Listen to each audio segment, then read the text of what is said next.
エドワードか。大きくなったな。ピナコに聞いたぞ。人体錬成したって。今頃何しに戻ってきた。もうてめえの居場所はねえんだよ。そうだ。So 俺の家、なんで焼いてしまったんだ。もう後戻りはしないって決めたんだ。俺たちの覚悟を示すために。違うな。見たくなかった。嫌な思い出から逃れたかった。しでかしたことの痕跡を隠したかった。寝小便した子供がシーツを隠すのと一緒だ。逃げたな、エドワード。You want to talk? てめえに何がわかる。 And now you see 俺の guys. 若い頃にそっくりだ。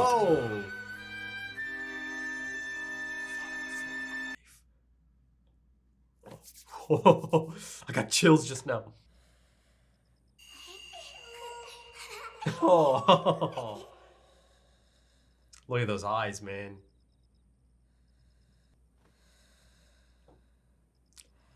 Ah.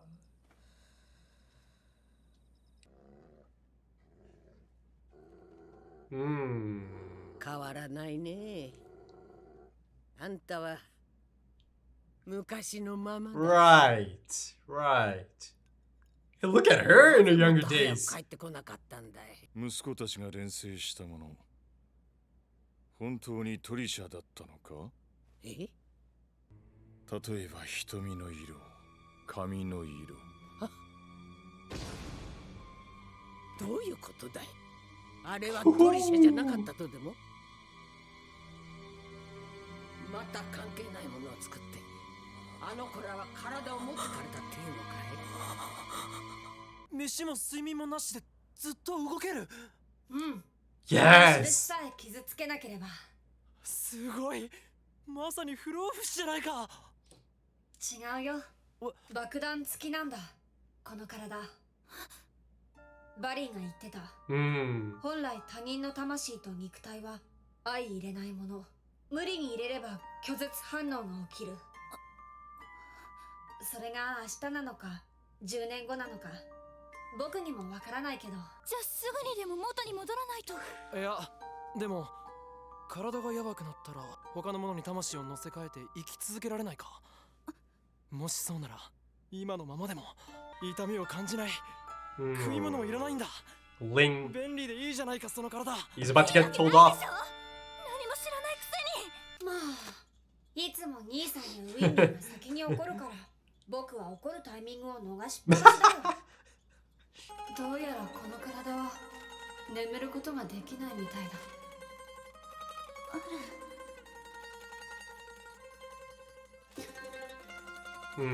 元の体に戻れるよね。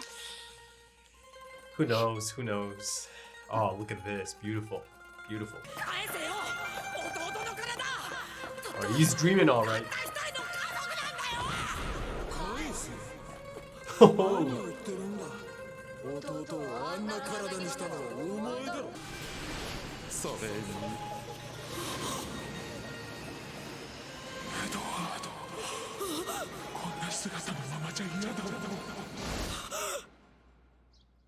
これもらっていいか。 Oh, it's the 読んで撮 photo. ったのこれしかないんだ。 Looks the same, hey? 俺にいいことを教えてやるよ。ん？じきひどいことがこの国で起こる。よその国へ逃げとけ。ひどいことなんて珍しくもない。 Uh, 第一、ここを帰ってくる場所にしてる奴らがいるんでね。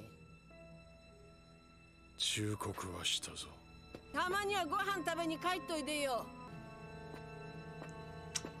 he's gonna be watching him from. 残念だよピナコ。もうお前の飯が食えなくなるなんて。 Is it just me or is it?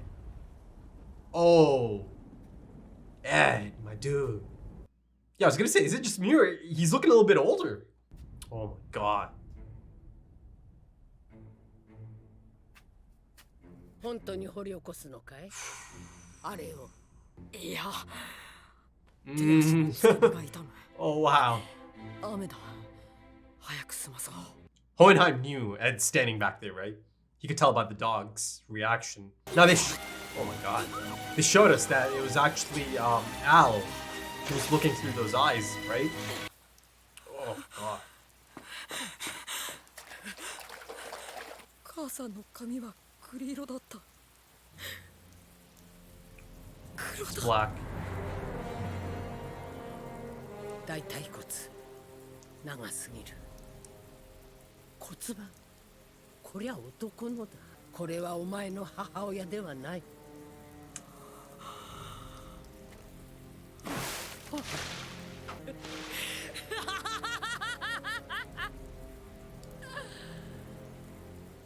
そうだ。死んだ人間は元に戻らない。それ Look が at 真理だ。 this. 不可能なことだったんだ。あの日からこれは絶望の象徴だった。だが今は希望につながる。あるは元に戻れる。なんだエドか。どうした？Oh wow, okay. Is he asking about her? した時のことなんですが。俺とアルが連成したの Great shot. 母さんではなかったんです。何のことだ？何が言いたい？先生が連成して出来上がったお子さん。本当に先生の子供でしたか？ Look at that. It's like a chain reaction now. Yuri? そうかい。息子たちは戦地でよくやっとったんだね。 Indeed. そうかい。ホーエンハイムはどこへ行くって？さあね、何も。 Of course he did. ああ、忘れとった。奴に大事な伝言があったんだ。遺言だよ、トリシャの。あの人が帰ってきたら Oh. 伝えてもらえますか？約束守れなかったって。先に行きます。ごめんなさいって。約束？何の？さあ、すまないがあいつに会ったら伝えといてくれ。I like this. I like this approach by her. あれでもお前たちのこと結構心配してるんだ。 Almost forcing him to connect. 一発 Or の talk to him 後 again. で伝えといてやるよ。 After I pop him one. ごめんなさい。お前こんなにぶっ壊れて。それにお前らも何やってんだ。飯食ってます。ある。 Go on, tell him. リゼンブールであの時連成したものを掘り起こしてきた。なんでそんなことを？結果としてあれは母さんではないということが判明した。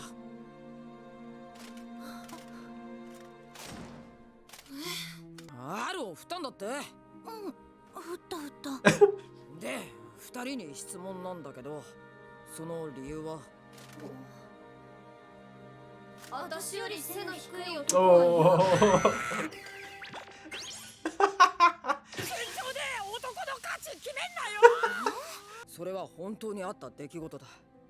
本当にあったことを覚えてるんだから、鎧に定着させたのは本物のあるだってことだよ。魂が引っ張り出せたんなら肉体も扉の向こうから取り戻せるはずだ。あの時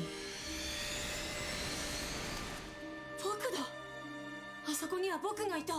僕はあの時母さんだと思っていたものの中か Yeah, it ら was his soul. 兄さんを見ていた。あれに入っていたのはお前だったのか。多分拒絶反応のせいで魂は定着しなかったんだ。旦那の家系を調べてみた。結果、連成されたあの子の肌の色、髪の色、共に私たち夫婦から生まれるはずのないものだった。何か突き止めたんだな。何かが足りなかったのではなく、そもそもできないことか。ありがとう。先生、なんて？よくわかんねえけど、ありがとうって言われた。 Closure. 母さんをあんな姿にして殺したのは僕だと。俺もだよ、ある。ありりがとう兄さん Oh. 僕は母さんを殺してはいなかった泉。救われた気がするんだ。私はあの子を二度殺してはいなかった。 Oh, it's beautiful. Look at that. あれは賛同した僕も同罪なんだから一人で背負ってるようなこと言わないでよ。何でも一人で抱え込んで Yeah, he does. 僕はもう自分のことで他の人が犠牲になるのは嫌なんだよ。死んだって知った時他の人が犠牲になるくらいなら元に戻らなくてもって正直思ったしね。 Right, right. 人ならざる体を持っていても自分らしく生きる人たちを見てきた。こんな体でも周りの人は Yeah, they do. 人間 They と really して do. 接してくれる。だから普通に生きる分にはこの体でも不自由はないそう思うようになってきた。でももう It's gotta be 一人の rough. 夜は Man. It 嫌なん has to だ。 be. それが元に戻りたい理由だ。 And Lin gets to hear about that as well, right? 真理の野郎をぶっ飛ばして Ah, あそこからお前の体を引っ張り出してやる。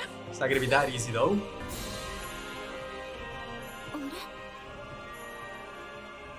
あいつあんな Yeah. 背が大きかった。 Like I was saying earlier, doesn't he look a bit older? Okay, yeah, I'm not surprised at all that this episode ended up being the type of episode that followed up that last episode, right?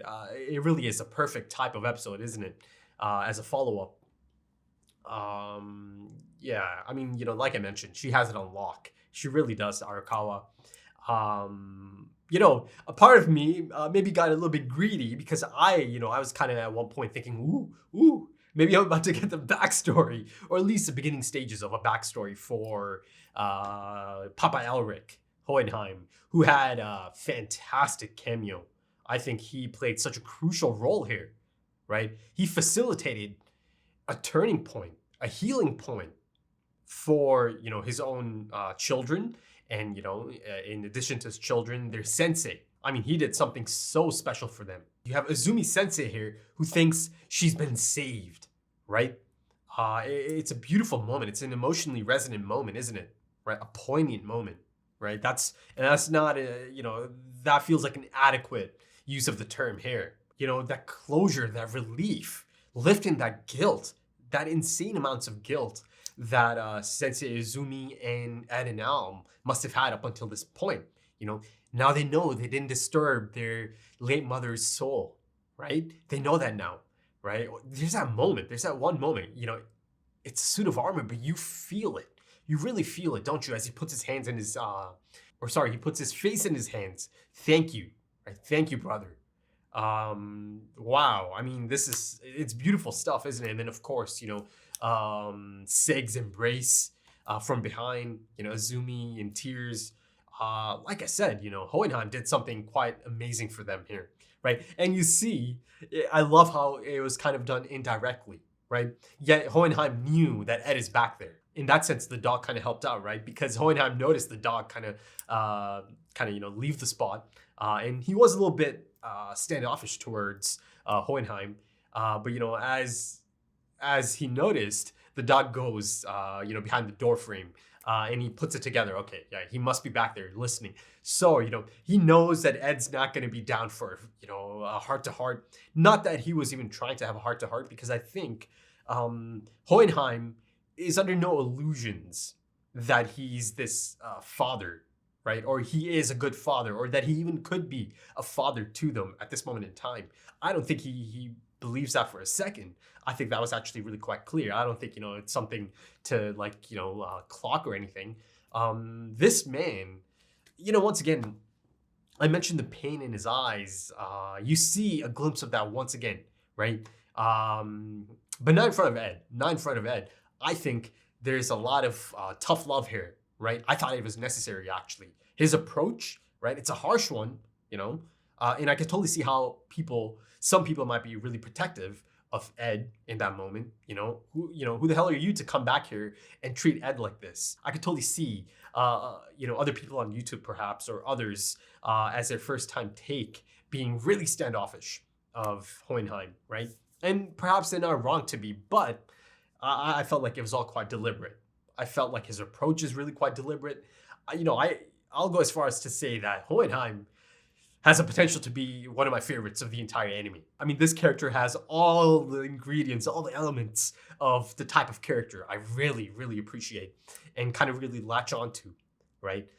Really strong signs there that this is going to be quite the journey, finding out about Hohenheim and his past. It's all just so exciting, right?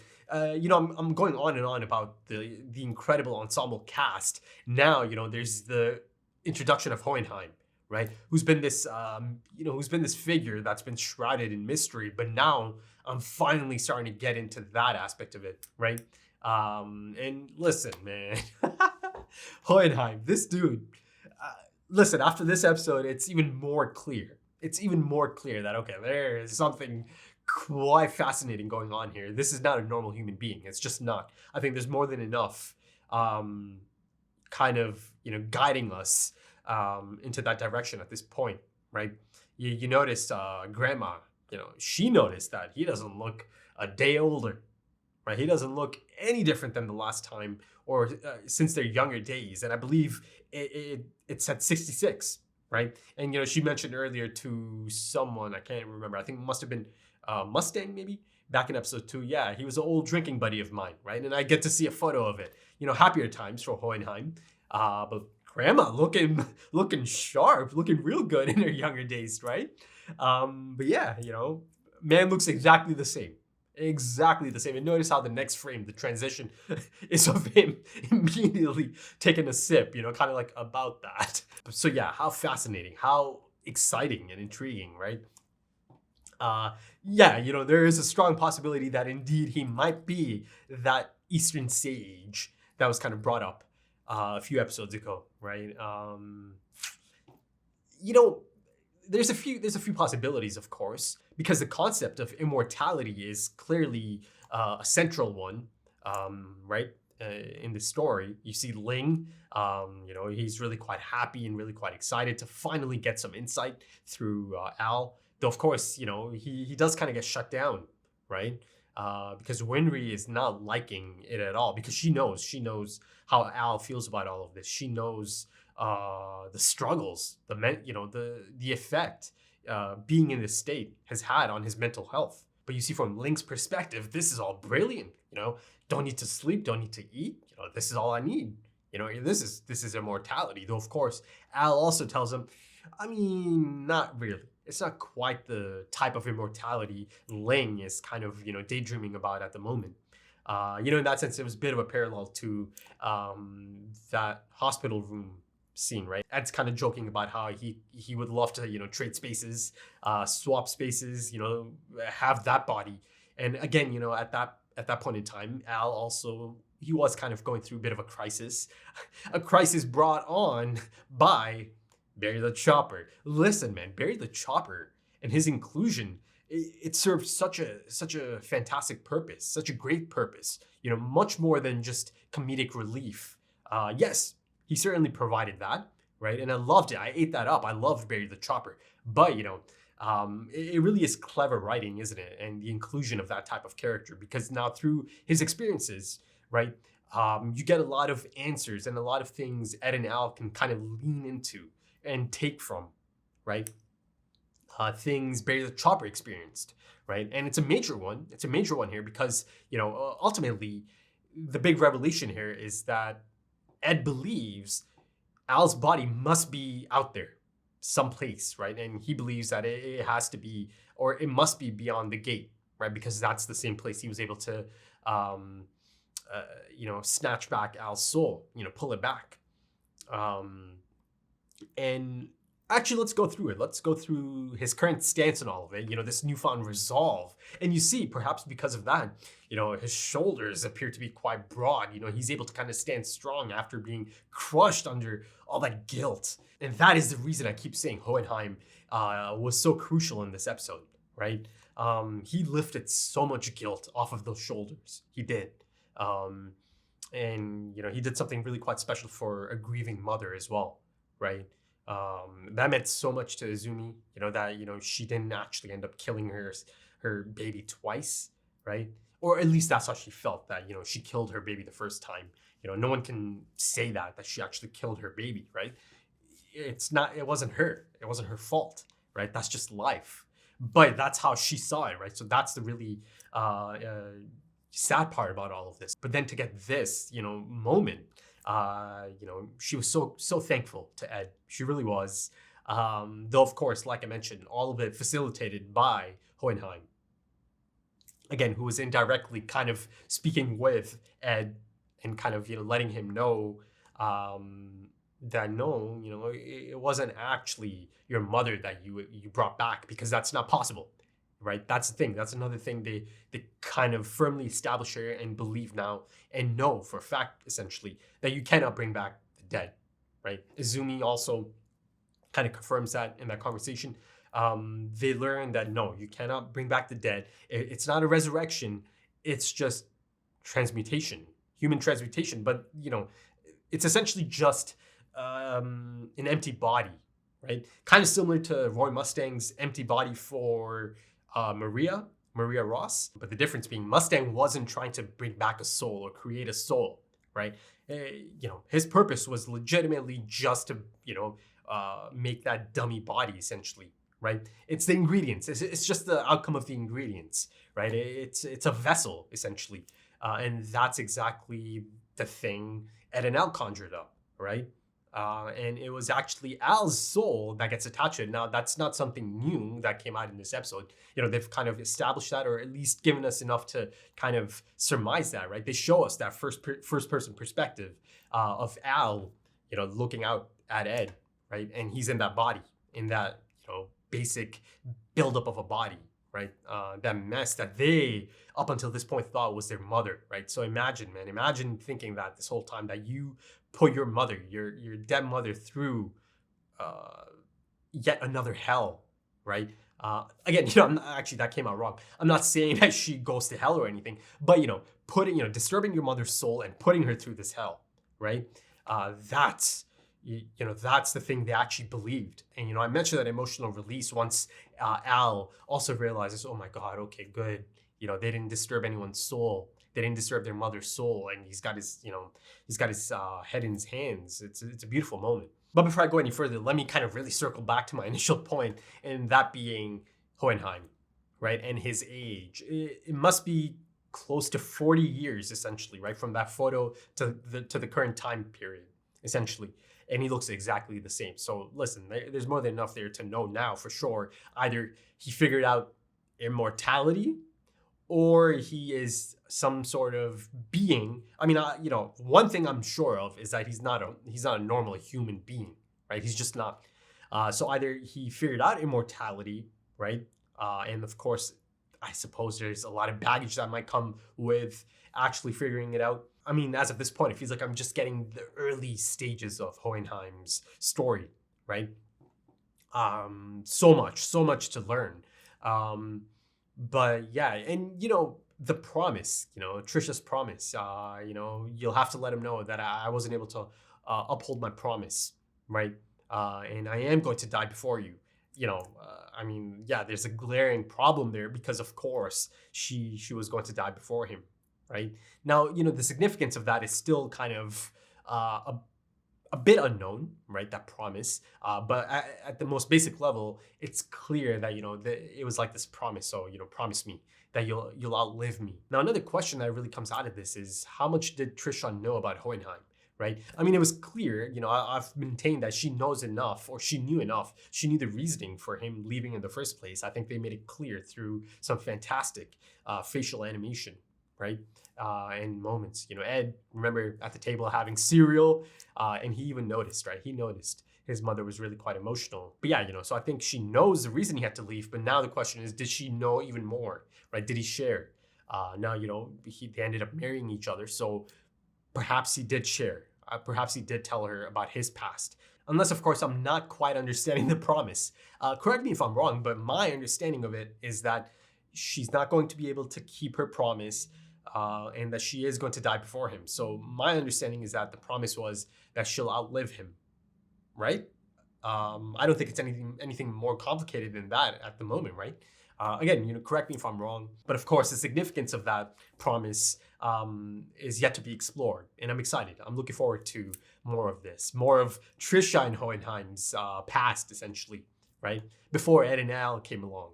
That is going to be so cool. So cool. Now, there's a few more talking points for Hohenheim, right? As he exits, as he leaves, he tells Grandma to leave this place. Something terrible is going to happen in this country. His warning about something cataclysmic on the horizon. And then, of course, she implores him to, come back from time to time, break bread. But once he does kind of walk out far out enough that she's not going to hear him, he says something along the lines of, it's unfortunate. I'll never be able to taste your cooking again, ever again. Something along those lines, really quite ominous. And, that takes me to the title of the episode, The Father Before the Grave, right? Of course, a few meanings to that. He's literally there at Trisha's grave, Father before the grave. There's also Father as in Father of the sins, and also Father before the grave as in, I don't know, this is his moments before kind of dying, maybe, right? I don't know.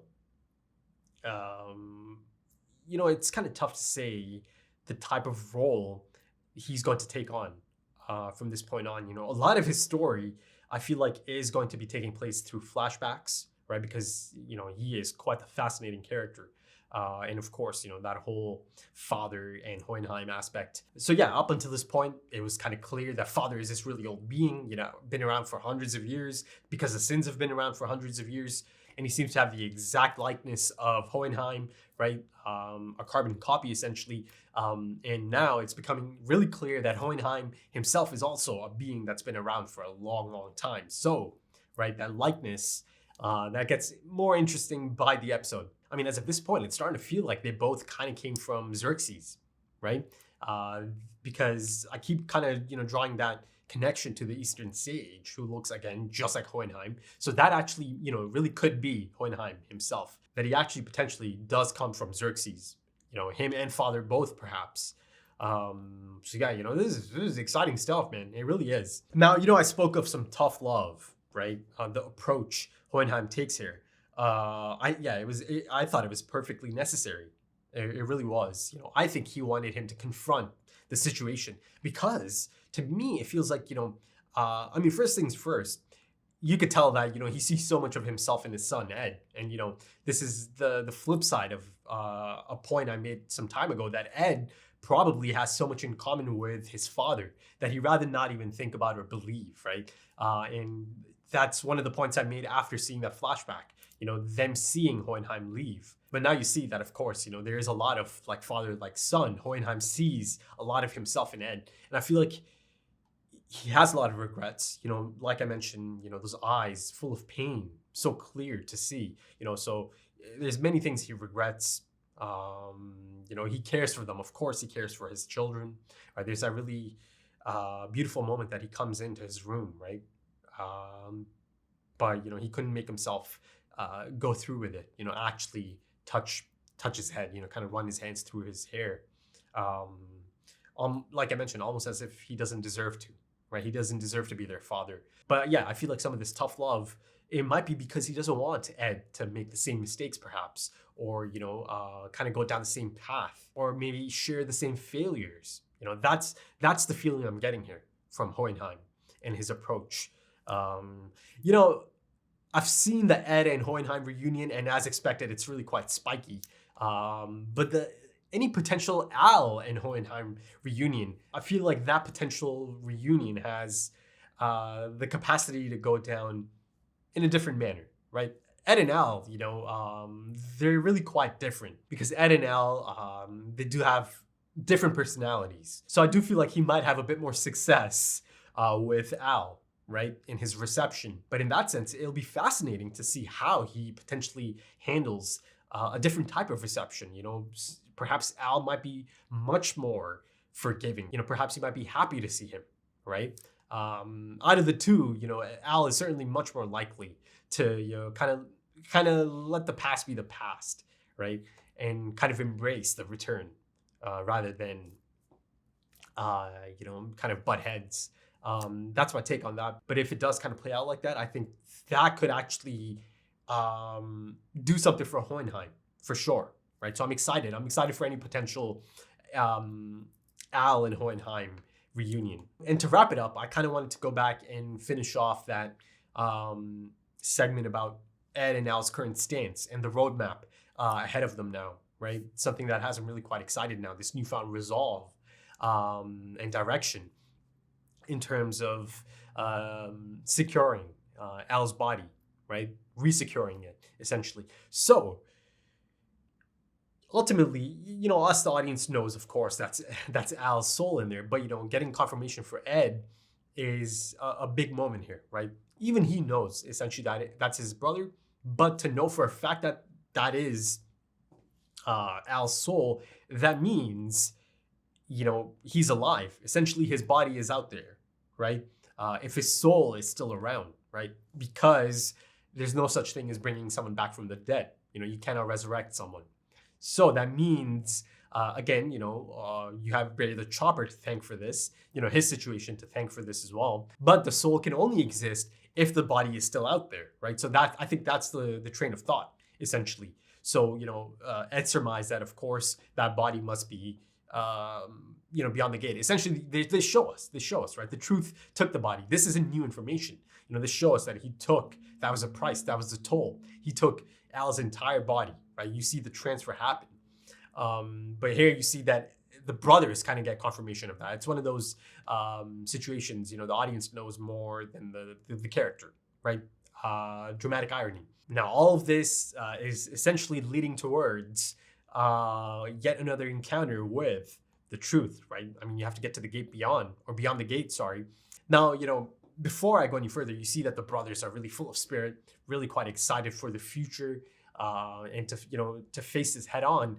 But I think, you know, there's a lot of challenges ahead. You know, there's actually potential to be more devastating setbacks because, you know, first of all, Ed has to go face the truth once again for any of this to be put into motion. Listen, I don't think any potential reunion with the truth is about to be something that's going to go down quite nicely for Ed. Right? I think it'll be yet another challenging scenario for sure. But, you know, the other question, to get there the first time, you know, or anyone that's been there, you know, be it Sensei Izumi, be it Ed and Al, they had to attempt human transmutation, right? Surely they're not going to attempt that to get back there again, right? So you have to start thinking about how else are you supposed to get there, right? How else?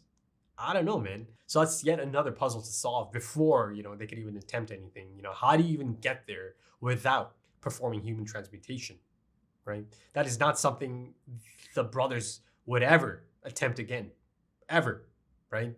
They learned their lesson. Right then, I think that's about it for this one, folks. Yet another fantastic episode. The hits keep coming. They really do, and I'm really thoroughly enjoying this. And I'm really quite excited because soon I'll be able to do a couple episodes of early access, and then, you know, the next goal after that is to do multiple episodes in the same time span, in the 7-day time span, right? So yeah, exciting times ahead. But yeah, if you are interested in early access, soon to be multiple episodes of early access, or perhaps even full length, consider checking out the Patreon page and perhaps supporting the channel. You know, consider subscribing to the channel. You know, it's kind of leveled out, I suppose, because now I kind of know the type of interest to expect in each episode. Though, you know, it has been kind of jumping up slowly over the span of these last few episodes, right? Maybe it'll continue to, you know, rise. Listen, I know it's nothing in comparison to the type of interest some others, you know, get. And, you know, many of them, or actually all of them, are essentially doing dub. You know, I know many of my own friends on YouTube have done FMAB dub, and yeah, you know, yeah, they're doing all right. They've done all right. But yeah, I know the sub doesn't bring in the same type of interest, and it's fine. It's fine. I've accepted that a long time ago because the sub is my preference, and it was not going to switch, right? But yeah, if you do show up, thank you for checking these out. I really appreciate it. I appreciate your time because time is precious. And I do hope to see you again soon for the next one. Until then, take it easy.